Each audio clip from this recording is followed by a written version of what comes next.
German bombs rained down on London, mobile T-vans were dispatched to the ruins. They weren't armed, they didn't carry medical supplies, they carried kettles and tea. Wow!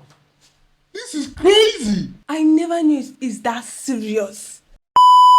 Hi guys! Welcome back again to the channel. Today we are going to be checking out why are the British so eccentric in war. Super excited for this one, and let's get right into the video, guys. Yes, so Why are Brits so eccentric in war?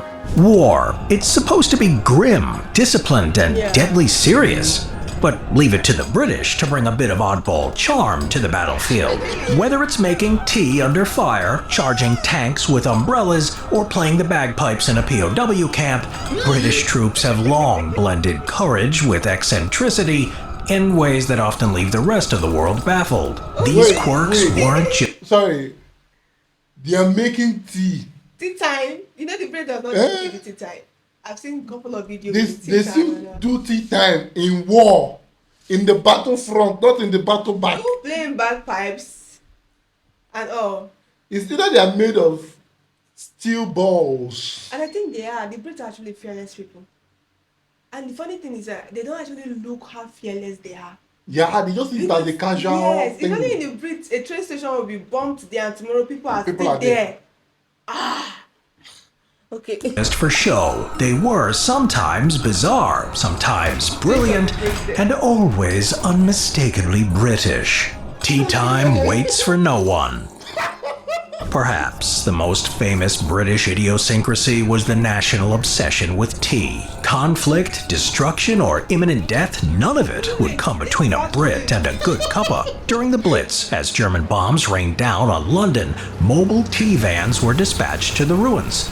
They weren't armed, they didn't carry medical supplies, they carried kettles and tea. Firefighters, rescue workers, and ambulance crews all could expect a steaming mug waiting for them as soon as the flames were under control. This tradition followed British soldiers to the front lines. Mobile canteens were sent into combat zones solely to keep morale high through the simple act of serving tea.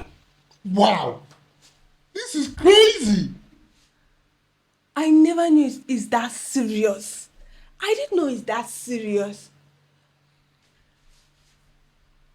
I think they will die. Sorry, I'm so sorry. I think they will, when they get unalive, they get happy unalive with the tea in the tummy. I just feel like that. They get, okay, at least I took my last tea before going on. This is bizarre in a good way, but... I get the morale side of it that, okay, if the firefighters are done, they get a cup of tea. But the fact that the cup of tea, the tea came first. It felt like, okay, it's 2 minutes to our tea time. I need to arrive and... Oh my gosh. When these weren't available, troops improvised. Kettles were jerry-rigged, stoves assembled from scrap, and in the middle of a firefight, you might find a Tommy crouched behind cover, calmly boiling water. One such moment of devotion ended in disaster. In 1944, near the French town of Villers-Bocage, British tank crews paused to brew tea, only to be ambushed and destroyed by a single Tiger tank. That distraction proved fatal. Lesson learned. To prevent future casualties over tea, the British Army took action. Since then, their tanks have come equipped with internal boiling vessels, ensuring that a hot drink is always just a flick of a switch away. To this day, British tank crews can make a brew without exposing themselves to enemy fire. Absolute madmen. Jack Churchill and the sword of war. When you hear about a man going into World War II armed with a long bow and a broadsword, you'd be forgiven for thinking it's a myth. But John Malcolm Fleming Churchill, Mad Jack to both his friend and foes, was very real. A professional soldier and champion archer, Churchill believed, as he put it, quote, "Any officer who goes into action without his sword is improperly dressed," end quote. He wasn't joking. During the retreat from France in 1940, Churchill and his men encountered a German patrol. With perfect composure, he took aim with his longbow and felled a German sergeant, the only confirmed kill with a bow and arrow in the entire war. Later in Norway, he led charges armed with a claymore. On one occasion, he and a single comrade infiltrated a German position using stealth and steel. He approached their post in the dead of night and... That guy is crazy. But in a world where there's grenades, There's RPG, there's bullet, there are different kinds of Gun. guns. It chose the Bow and arrow and the sword.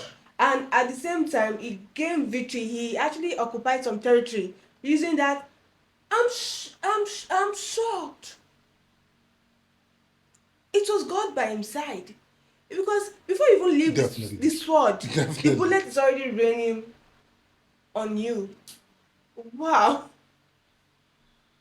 Impressive. Threatened them with his sword. 42 soldiers surrendered to the madman with the blade. When eventually wounded in Italy, Churchill, bleeding but unperturbed, calmly pulled out his bagpipes and played a Scottish tune until the Germans arrived. He was sent to a concentration camp. He escaped, captured again, escaped again, and when the war finally ended, he was reportedly disappointed, stating, quote, "If it wasn't for those damn Yanks, we could have kept the war going for another 10 years. Mad Jack may have loved the sound of his bagpipes, but sometimes you need to hear the world around you while still keeping your own soundtrack. That's where today's sponsor, Raycon, comes in.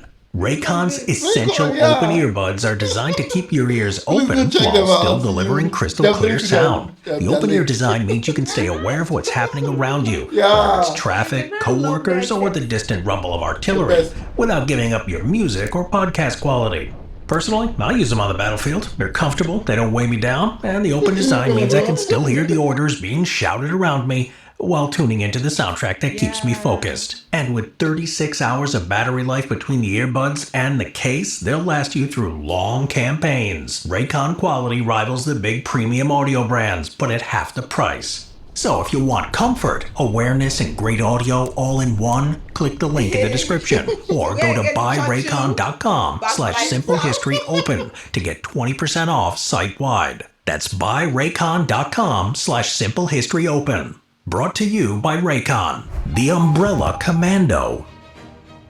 If Churchill was a throwback to medieval warfare, then Major Allison Digby Tatum Warder was Victorian eccentricity in combat boots. Serving in the 1st Airborne Division during Operation Market Garden, he gained notoriety not just for courage, but for doing everything slightly oddly. Anticipating communication breakdowns, he ordered his men to learn bugle calls instead of relying on radios. He frequently forgot passwords at checkpoints, so he carried a large umbrella, reasoning, "It would be quite obvious to anyone that the bloody fool carrying the umbrella could only be an Englishman." It worked. In one engagement under heavy German fire, he calmly walked through the chaos to rescue the battalion chaplain. "Don't worry about the bullets, I've got an umbrella," he reassured him. Later, in an iconic moment of absurdity, Tatum Warder led a charge against German tanks, armed with nothing but a pistol and the same umbrella. Wearing a bowler hat for good measure, he thrust the umbrella into the vision slit of an armored car,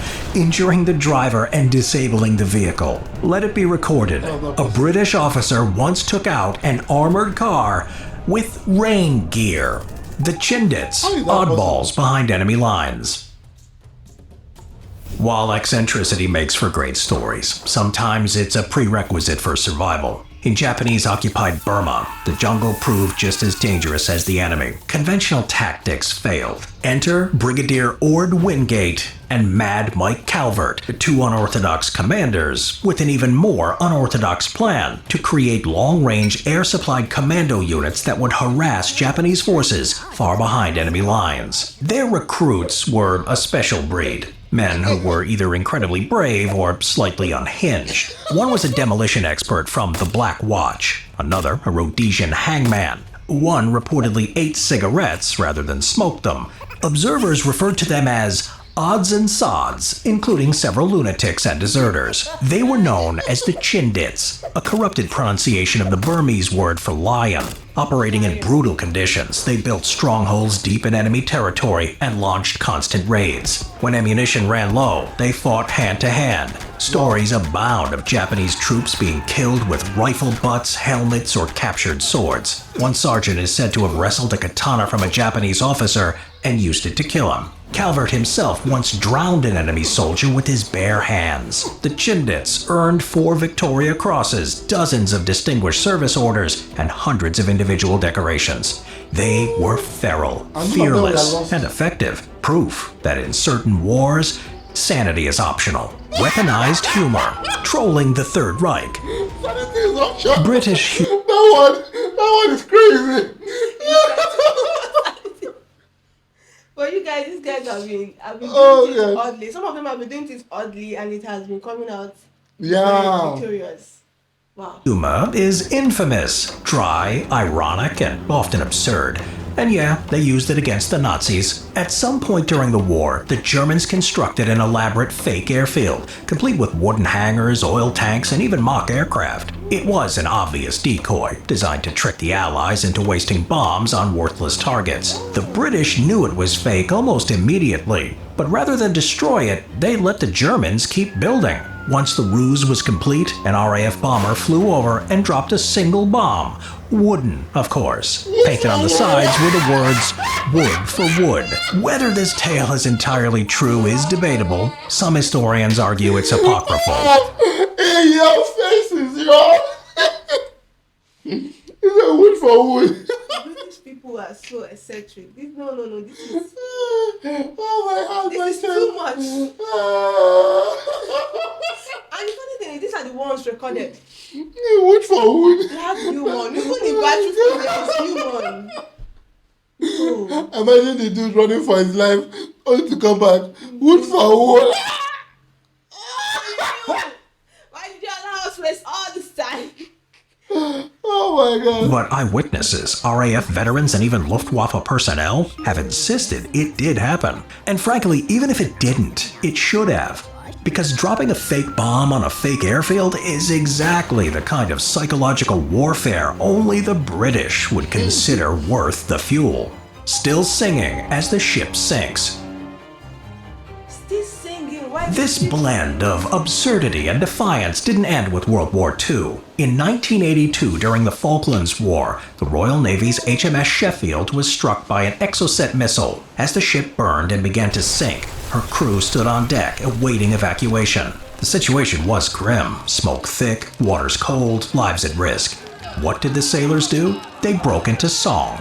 Not just any song, but Monty Python's Always Look on the Bright Side of Life. The irony was sharp, the morale unshaken. The story was taken on board, literally, as the crew of the HMS Coventry also sang the tune when their ship was hit and went down.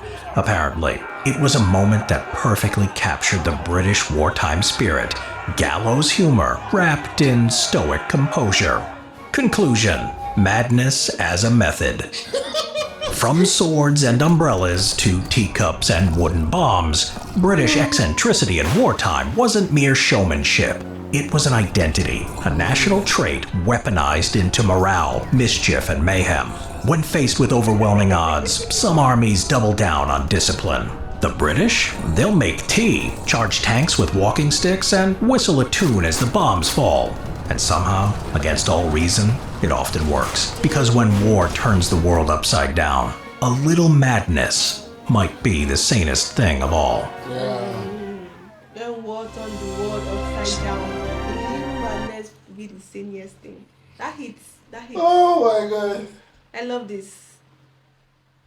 It actually showed the Victoria effect of the British human.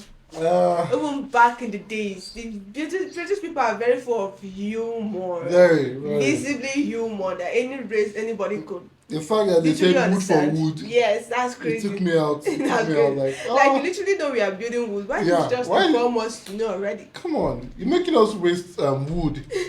And I'm thinking of the person that first discovered these jets are made of wood. He had a good I feel like they must have intel, not they must have spies. Okay. You know how intels work. Yes, You know, so and during that I think the German war and everything like that, there are so many resistance. Yes, So definitely the resistance side will be feeding those intels. Passing it along, making sure. Yeah. So. But this is it's fun. I think I'm going to adapt one of their culture, which is in the face of overwhelming odds, just make it tea. You'd probably be crying and be sipping your tea. Yeah. Because you don't have that in you to actually sip tea in the face of, Well, I would definitely build it up because That's I need because I need to understand. These guys are hearing psychology, yes, that's it. bomb shells left, right, center. and then you're taking tea. Okay, is tea time actually still a thing in They should be. Remember what they said when one of their tankers was ambushed because they stopped to make tea. Then they brought the Now I was even thinking they were going to say like, oh, we're going to ban tea time. So they brought But they doubled down. So great. I doubt it's a culture that is going anywhere anytime soon. And it is lovely. I love that. You know, when you're faced with overwhelming, or just take a chill. Take a tea. Take a tea. You understand? The world is not going anywhere. Oh my gosh, please let me know what you think about this down there in the comment section. But these guys are really crazy. Definitely. They show high level of sanity. Insanity is an option. In the reverse way. Yeah. And I love how eccentric they are, even at war and even in real life. You know, the British people are full of humans and everything. The back vibe guy for me, I'm sure that guy is from Scotland. It's a Scots person. I was like, why did you guys end the war? Why? I'll see you on my next one. Don't forget to like, subscribe. Love you so much. Love you, British. You have my heart for this. Bye, guys.